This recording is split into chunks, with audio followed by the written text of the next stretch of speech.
All right, another Andrew Schatkin show. And Andrew, you're going to talk about a topic today that you talked about briefly last week involving the male priesthood. Yeah, I want to talk about it because let me tell you something, Neil. Our society is governed by political currents. And these currents, which are politically directed and come from political sources, frankly, are sort of not to be trusted. And that's why I'm going to talk today. Some women, feminists, I have nothing against women. Look, they were created by God equal, it says in Genesis. I got no issue with the ladies. They're completely equal in every way in the workforce and anything they may want to do. Some of them are less equal than others, like me and you. I'm not equal to a lot of people, but that's how it is. I accept it, and I'm honest about it. But let me talk to you why I want to say that there's opposition to the male-only priesthood and the celibate priesthood in the Roman Catholic Church, because the doctrine is misunderstood because of the politics. Okay. I have to remember, Neil, the church is not governed by the Congress. It's not governed by an elective process of voters. That's okay in the civil society when the church is a different setup. And the Roman Catholic Church has a male-only priesthood because for two reasons. Number one, Jesus was a man, and when that priest conducts that Eucharistic sacrifice at the altar, he is standing in the person of Jesus, theoretically. Okay. So that's why, one reason why there is this direction, not against women, but against understanding the role of the priest as standing in the person of Christ. Christ was a man. And let me tell you why I think God sent Christ as a man to humanity.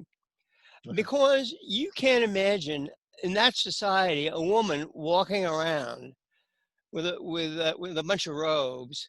She would, first of all, women, it was a patriarchal society and women were not particularly respected. And that a woman in that role would not be heard, listened to, or respected. Right. So that's why, a practical reason that God sent Jesus as a man. I think he did. I'm a Christian, that's what I believe. But that's why. It's a practical expedient.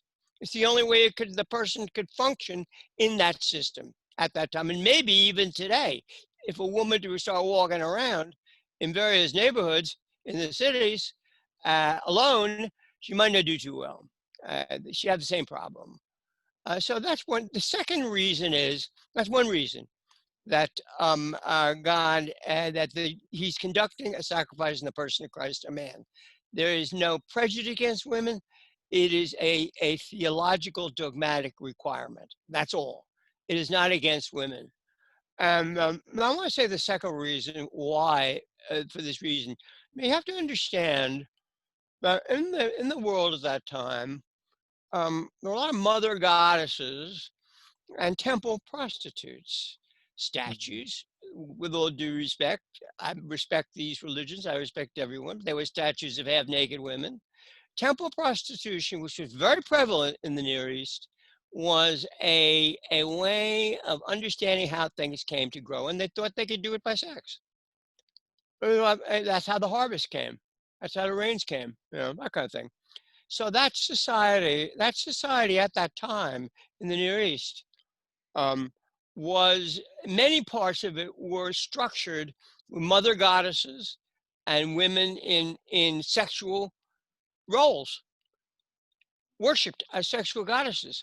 And even today, and I have to say this, and I don't think I'm being insulting to our dear Indian friends and brothers, within the Indian polytheistic system, many of the goddesses are portrayed somewhat naked. So that polytheism was prevalent in the Near East at that time, that kind of thinking. And so God, I think, in the Bible, wants to direct us from thinking that we come from a mother or that we have a sexual relationship with a woman in our relationship with God. He wants to steer us away from that, Neil. He Right. wants to make it, not that God is a spirit, Neil. If you believe in God, you don't have to. You could be an atheist, that's fine with me. But God is a spirit. He does not Right. have a sex. And so, as a matter of fact, he says in Exodus, in the Second commandment, you have no graven image of me. He wants to stress 3,000 years ago, 3,500 years ago, those thoughts were handed down theoretically in tablets that God not to make graven images, because God wants to make clear to the Jewish nation at that time that he was a spirit and not an idol. Okay, very important. In addition, there's a very important first commandment, and this is something that a lot of people don't like, Neil, in the world today. Nobody likes to be called, I got the answer. But God says, he said, if you believe in God, if you believe the Exodus story is true, I do, but you don't have to, like I say, not at all. But it says in the first commandment that you should no other gods before me. So he's saying two things there. He says, I'm the only valid God. This is an unfortunate challenge to our present society. Many people don't like to hear that, Neil. It's true, isn't it? Right. Do people like hearing objective truth, a claim of objective truth in our system today? They don't. No, they do not.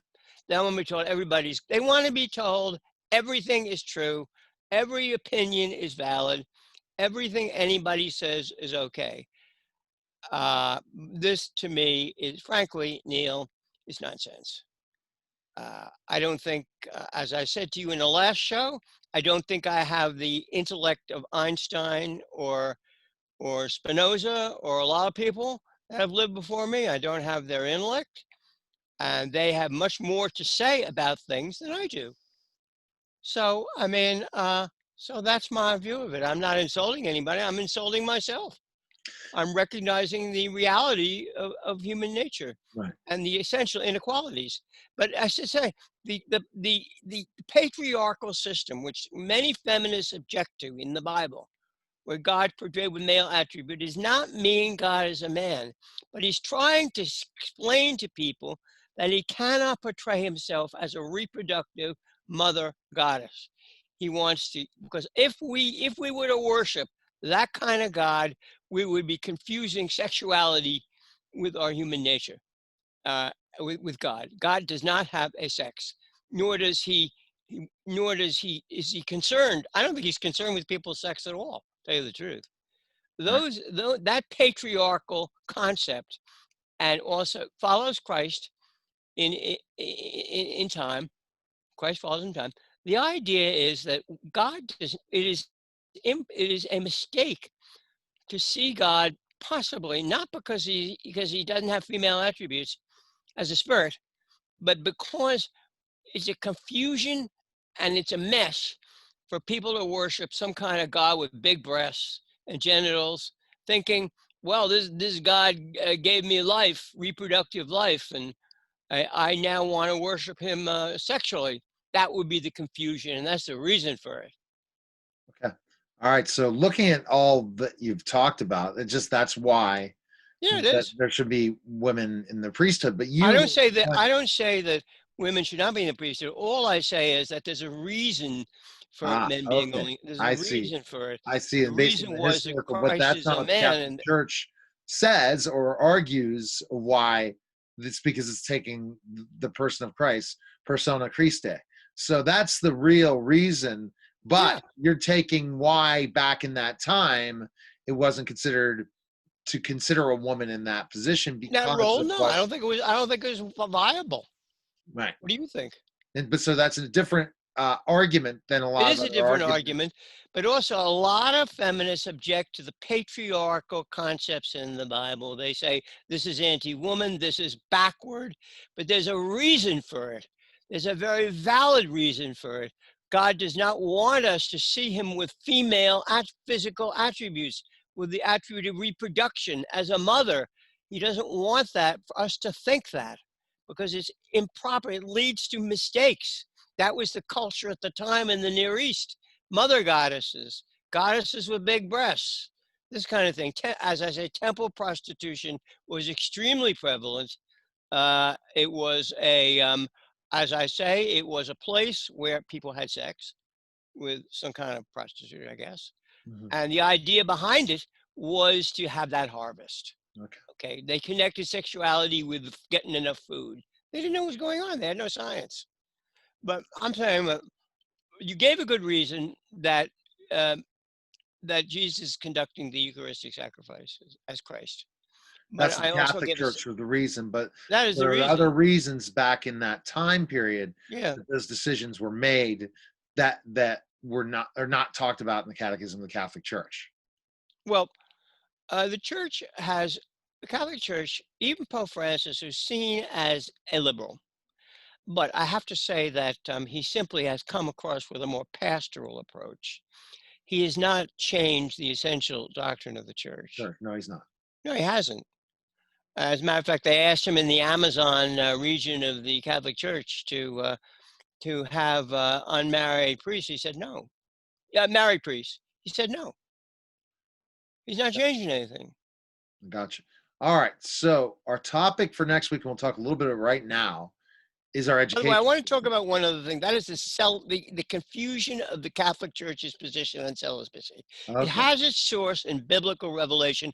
Matthew 19, Jesus says, some people are eunuchs for the kingdom of heaven. What he means is, in order to have a full commitment to Christ, the idea is that celibacy is possible if you can do it, because it makes you a more committed person. You don't have a family, you don't have the distractions of a family. Right. That's the reason for this requirement, the person can focus fully on the church in Christ.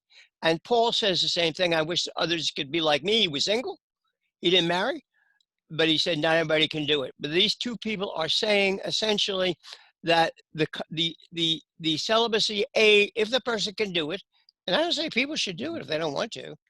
The Catholic Church isn't changing this position, by the way. They're not changing on this. No. No, they're not. Rightly, because all they're saying is that we want people with 100% commitment to Christ and the Right. church, Makes which sense. is the reason for it. It does make sense. It's very valid. So next week, education. Next week, let me give you a little hint, ladies and gentlemen, about education. I ran across two wonderful young people, three wonderful young people. I respect them.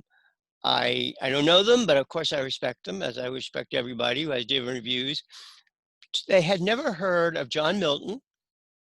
They have never heard of Leo Tolstoy, and they had never heard of George Orwell. Now, these, Neil, I'm not criticizing a person for not knowing something. I don't know plenty of things, Right. scientific, medical. I don't know a host of things. I Right. can't. I'm not a professional football player. I don't know that. Right. But these things, these are college graduates, and I'm saying they are not informed of the leading intellectual figures of the centuries. Right. These people like Tolstoy and Orwell and Milton, these are the top thinkers of all time. Right. These are the people that still to this day are read. I love Tolstoy. I love Milton. I like Orwell. I always read Orwell. I think his book Animal Farm in 1984 was Right. fantastic. These are the top minds. And they're not teaching them in schools. They're So not teaching them in the schools. so next week we'll We're going to talk about that, what's dive going on. dive And I deeper say into this, if we don't know about these people and our young people don't come to know about this, gain this knowledge, they will sink into darkness. We will have a society, I'm not exaggerating, we're growing close to that now, aren't we? Yes. So A society of ignorance and darkness. all right, shatkinshow.com for more information. There you can check out all the social media, your podcast, your radio show on Blog Talk, your podcast on your website, your blogs, all those things at shatkinshow.com. Ladies and gentlemen, I hope I haven't offended anybody by these things I No, say. you're giving the straights, and you're giving it a Yeah, I'm little giving bit the different. straights. You're And giving you're telling the truth of why this is, and yeah, it for is. people to And the look at. Catholic Church and the idea of pinning the Catholic Church as anti-woman is ridiculous. Exactly. All right, It Andrew. is. All right, thanks again. Take care. All Bye. right, that's Shack and Show, guys. Right, bye.